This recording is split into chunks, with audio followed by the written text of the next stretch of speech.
Let's look at a very relevant company right here and right now, because first off, read this disclaimer carefully and do your good deed of today by liking and subscribing. The theme that we are going to look at now goes by the name of this, which cannot be stated.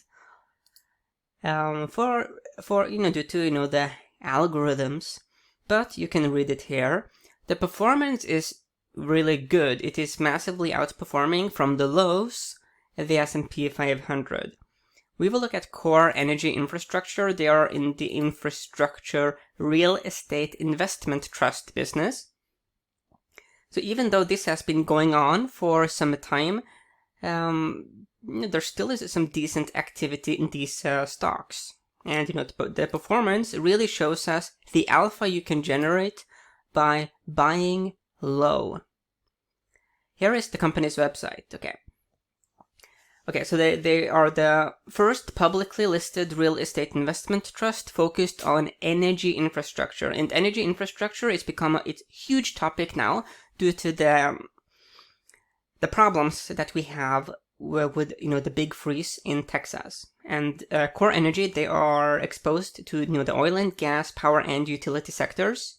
Let's be perfectly clear, what happened in Texas is a huge PR issue for clean energy, especially wind. My favorite type of clean energy is definitively solar and nuclear. I am not a fan of wave energy, wind energy, hydropower, or even biofuels, because they are very problematic when you look at clean energy from A to Z, holistically. They are simply bad for wildlife. But nuclear and solar are good. But yeah, I think that there's reasons to be. I think that the fossil fuel companies will be able to capitalize on what is happening now. Okay, so here's the seasonality for CORR. CORR is the ticker. We are in February, and you can see that March is a very strong month, closing higher than it opened 71% of the time. The next month with very strong seasonality after March would be June, which is the weakest month, but that is pretty far off.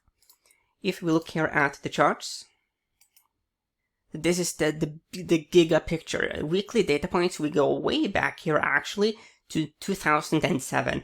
Quite clearly, this stock has been in a downtrend. There's been, huge pessimism vis-a-vis the fossil fuel business. I do think that long term it is a dying industry, but it could be that it's going to be viewed in a different light going forward. At least that there will be some boost to the PR for fossils. Okay. The benefit of it being this low is that, the percentage moves becomes spectacular. So if we hypothetically were to break out to new highs, okay, that's extremely hypothetical, but that would be 1,060 and 70% gain from the low, the current low. Obviously very hypothetical, but it shows you how percentages work. What I find very interesting about CORR now is this pattern. Well, there are, multiple patterns here. You could make the case that we have this cycle patterns.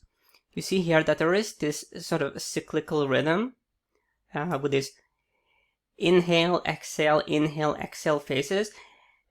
It could potentially be that this is the end of this cycle and that a new rising cycle is on the horizon.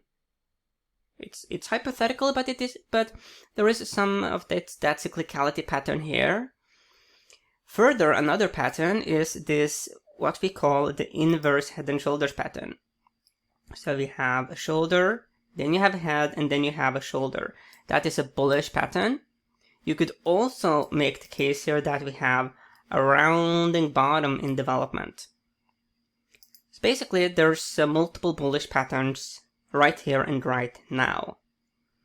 RSI is in the neutral zone. The accumulation distribution is weak.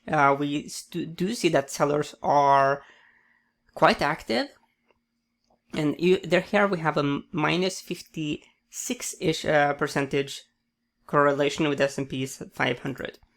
So here are the daily data points, and you can see that this rounding bottom is much, it's with much higher fidelity. So it's been developing now over quite some time, actually.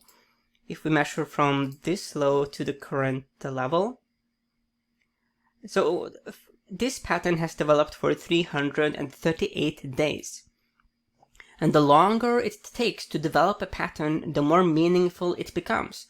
So this was way over 300 days, vis-a-vis just looking at one candlestick. So this is one of the reasons why I'm a huge proponent of looking at patterns and signals that have taken, a larger number of data points to develop. Because if you say like you have just one candlestick, like a bullish engulfing, sure, the bullish engulfing, it does have some predictability, but it is just one candlestick. There's just one day of trading, one day of people using money to determine the direction of the stock. That's a very different thing from using that this many days. We see here that we are trying to find support here at the 50-day moving average in green. That is interesting. RSI in the neutral zone, accumulation distribution is the weak, definitively the Achilles heel here. Given that we have a rounding bottom pattern, I would really like to see that higher, because that shows us that there's a steady increase in buyers, which is a sign that people see value here. So technically there is a bit of a mixed message.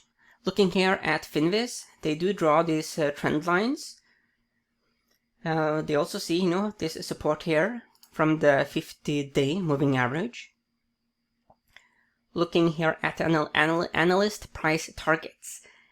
Big names are covering the stock, and they suggest from the current level a 9.4-ish% upside. That's bullish.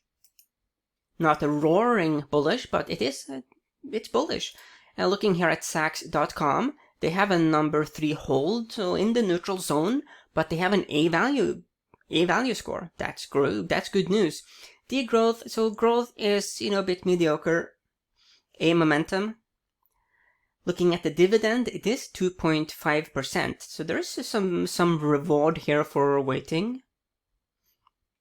So to sum up my take here on CorEnergy, I do think that going forward, the public sentiment when it comes to fossil fuels, it changed. This whole situation with Texas now, the big freeze, people having their homes ruined, the grid just shutting down, and the fact of the matter is that wind energy was a key culprit. It is what it is.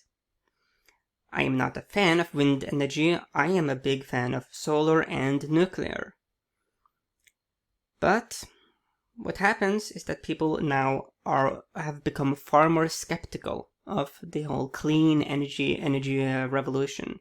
And that could certainly be bullish, temporarily bullish for fossil fuel companies. And also, I think nuclear, because of all the clean energies, nuclear is the one that that could potentially benefit significantly, because it is sort of like in the middle. It is not like a super clean energy in the sense that there is this you do have the toxic waste. But then again, it is significantly cleaner than fossil fuels, hence it sort of could be, the Goldilocks approach, potentially. So there's multiple, ways this news cycle could play out, and so it's definitively going to be very interesting to see how the narrative develops, because there's huge potential now for stories. Okay. Whatever you do, of course, you want to be careful in this market, because there is a lot of froth for sure. The megatrends have been performing extremely well